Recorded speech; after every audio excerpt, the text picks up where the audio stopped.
Take a fist and squeeze the tag to the top of my skin.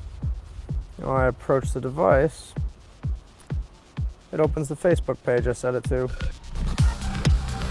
Colin Crovino has a microchip implanted in both of his hands. Some people just look really grossed out. I put my hand up and I let them poke at it and they freak out. Developed in the 1950s and 60s, RFID chips, short for radio frequency identification, have been used by retailers to track packages and prevent theft.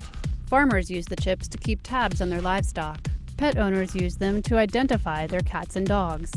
And lately, members of the so-called body hacker movement have been implanting RFID chips under their skin, programming them to perform various tasks.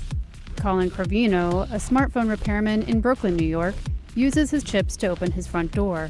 He found them on a website called Dangerous Things that sells implant kits and offers user tips. I came across it when I was doing research on the Samsung deadbolt that I bought.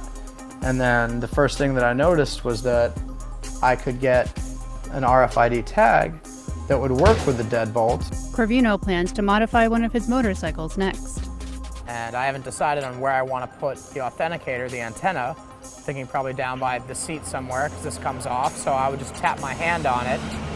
Then the light would come on as if I put the key in, and then I would just hit the ignition and start the vehicle. RFID retailers estimate that between 30 and 50,000 people worldwide have chip implants in their bodies.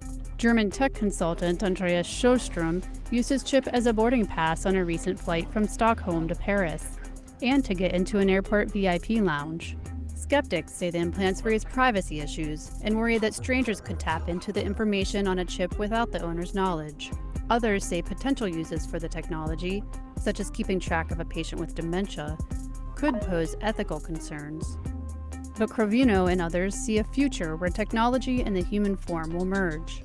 I think when it becomes more prevalent and there's a lot more things and options that you can do with this, that people will, opt in for that kind of augmented human sort of attitude. That's why I have an Android device and not an iPhone, is because I want to be able to customize everything I have, so why should I not be able to customize myself?